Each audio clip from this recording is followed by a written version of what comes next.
Tesla's full self-driving takes millions of miles of experience and turns it into one superhuman driver. Forget cruise control. This is autonomous, next-level AI dope. Okay, so self-driving cars, right? Everybody's talking about them. But today, we're going really deep on Tesla's full self-driving FSD. The tech that everyone's either like completely stoked about or kind of terrified of. Yeah, it's one of those things, isn't it? But the reality is actually way more interesting than most people realize. I think so too. And to help us unpack it all, we've got Phil Beisel's latest article. And what's cool is he's not just writing about this stuff. He actually drives a Tesla with FSD. And he used to work at Rivian, right? Oh, so yeah. He's coming at it from like all these different angles. So inside knowledge for sure. What really jumped out at you from the article?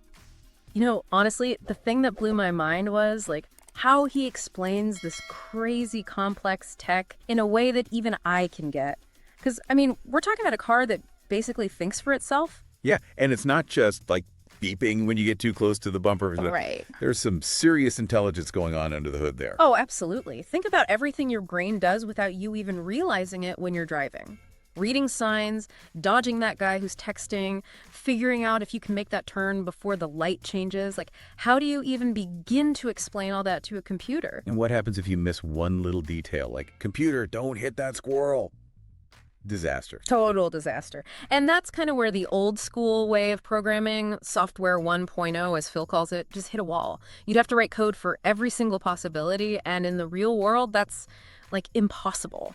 So that's where this whole software 2.0 thing comes in. Like, instead of a rule book, you've got a brain that learns. You got it. It's about AI that learns from doing. And not just from, you know, 1 or 2 tries. We're talking millions of miles driven by real people in real Teslas. So it's like giving this AI driving lessons on a scale we've never even imagined before. Totally. Think about it. A human driver, they learn from their own experience, Right. which is limited. But this FSD system, it's learning from the collective experience of like a zillion Teslas all at once. It's constantly absorbing data from all those cameras and sensors, everything. So it's like having a super experienced driver right from the start. Exactly. No more stalling out at green lights for this AI. No way. Hey, want our free AI dope top AI tools that we use? Chat below. It's our live Google Sheets packed with over 100 killer tools, video, music, photos, AI voices, productivity, script writing, YouTube hacks, captions, the works. Always growing. Live Google Sheet. Always free. AI, dope top AI tools that we use. Download and chat below. Back to the show. Phil breaks down FSD version 12 into like 3 main parts: perception, planning, and controls. It's like the car's own little brain trust, each part with its own job. Let's break that down a bit. What about perception? That's where those famous Tesla cameras come in, right? Yeah, those 8 cameras are like the car's eyes, constantly scanning everything. But here's the cool part. They don't just see, they actually interpret what they're seeing. Identifying other cars, pedestrians, squirrels, you name it. Okay, hold on. Identifying's one thing, but what about when something totally unexpected happens? Like, I don't know, a tumbleweed rolls across the road. All right, so let's say the AI sees what it thinks is a stop sign, right? But it's only like 60% sure. Okay. It doesn't just slam on the brakes, which would be total chaos. Yeah, I can imagine a few confused passengers there. Right. So what it does is it flags that data as low confidence and sends it back to Tesla, like HQ.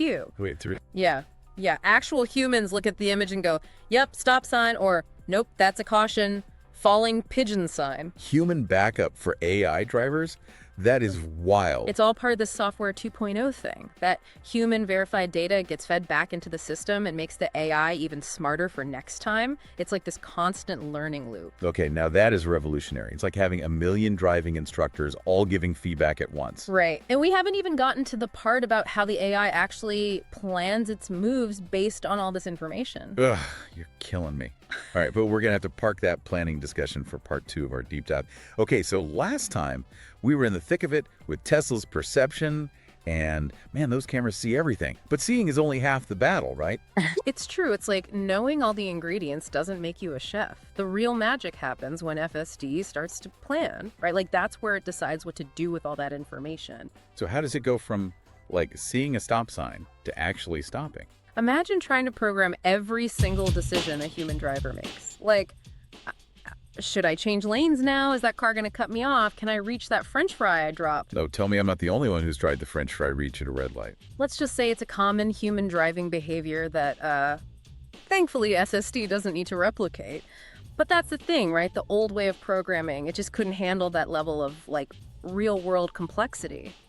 But FSD's planning module, it's not about rules. It's about learning from experience, and not just any experience, good driving experience. Learning from all the Teslas that didn't swerve for that road French fry?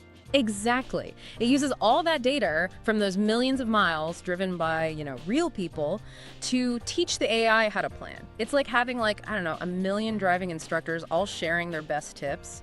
That's wild. Can you give me an example, though, like a situation where FSD might actually surprise us with its decision-making? Okay, picture this. We're coming up to a busy intersection, right? Car in front of you is signaling a right turn, but they're also kind of creeping forward, like they're not sure if they've got the space. Oh, I've been that driver. Classic intersection standoff. Totally. And a human driver, they might hesitate, right? Like, is that car going or not? But FSD, it can analyze that whole situation in milliseconds, like the car's speed, the angle, even those tiny steering wheel movements to figure out what's about to happen. So it's like FSD has this whole other level of awareness that we just don't. Exactly. It can react faster and with way more information than any human ever could. But the key is, it's not about being aggressive. It's not going to cut people off or anything. FSD is designed to be a good driver. Predict those situations, adjust its speed smoothly, avoid the problem altogether. Like having a co-pilot who's always 2 steps ahead, but also, like, super chill about it. That's a great way to put it. And that brings us to the last piece of the puzzle, controls. Right, because what good's a plan if you can't actually, do it? This is where the AI takes the wheel. Yeah, and even the control process in FSD is, like, crazy sophisticated. It takes those high-level decisions from the planning stage, like slow down, change lanes, avoid the tumbleweed, and turns them into those really precise movements of the steering wheel, the gas, the brakes. So it's like the controls part is the car's nervous system. I like that. Taking those signals from the AI brain and making them actually happen. Right, and just like with planning, the goal here is to make it all feel really smooth, really natural. So no, like, jerky robot movements, no sudden jolts or anything. Nope. The whole system is designed to be so smooth that ideally you wouldn't even know an AI was driving. Okay, this is all sounding incredibly advanced, but I mean, obviously building this kind of technology takes some serious resources, right? So what is it about Tesla? Like, how are they pulling this off when other companies are still, like, figuring out parallel parking? That is the question. It's what Phil calls Tesla's FSD moat, and it comes down to 2 things: data and processing power. Okay, I am intrigued. Let's dive into that right after this break. All right, we are back and ready to dive into Tesla's FSD moat. This is what sets them apart in the self-driving race, right? It's huge, and Phil breaks it down really well. Imagine, like, you're trying to bake this incredibly elaborate cake. You've got all the best ingredients, right? But you're trying to mix it all with one of those, like, tiny hand mixers. Okay, I'm already feeling a kitchen disaster coming on. Right.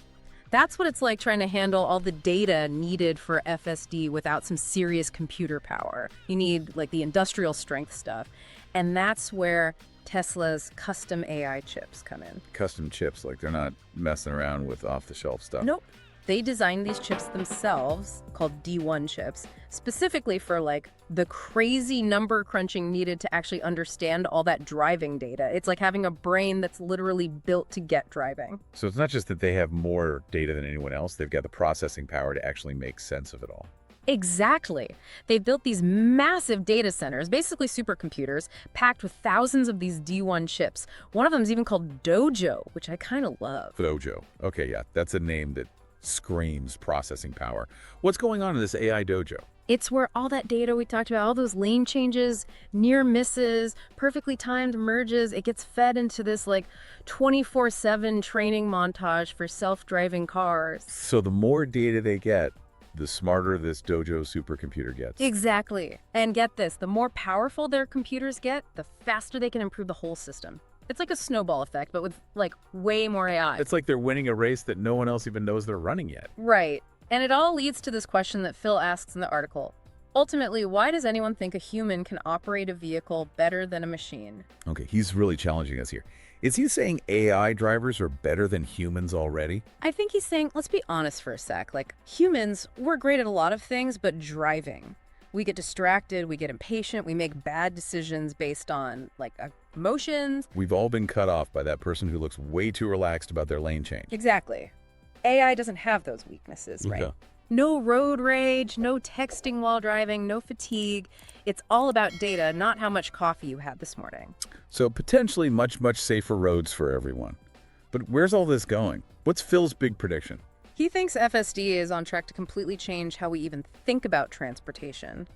Imagine a world where owning a car is totally optional because robotaxis are everywhere. Affordable, reliable. No more parking nightmares.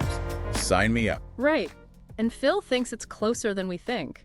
He's even saying fully autonomous driving, no human supervision needed, could be a thing in the next couple of years. Wow, that's mind-blowing. Yeah. So what you're saying is our whole relationship with driving is about to change, maybe even faster than we realize. I think so. Phil says it best. My God, this car is driving itself and no one knows. Did you know Tesla's just the tip of the coming EV wave? Click this next video here to find out how China's electric car industry is about to blow up.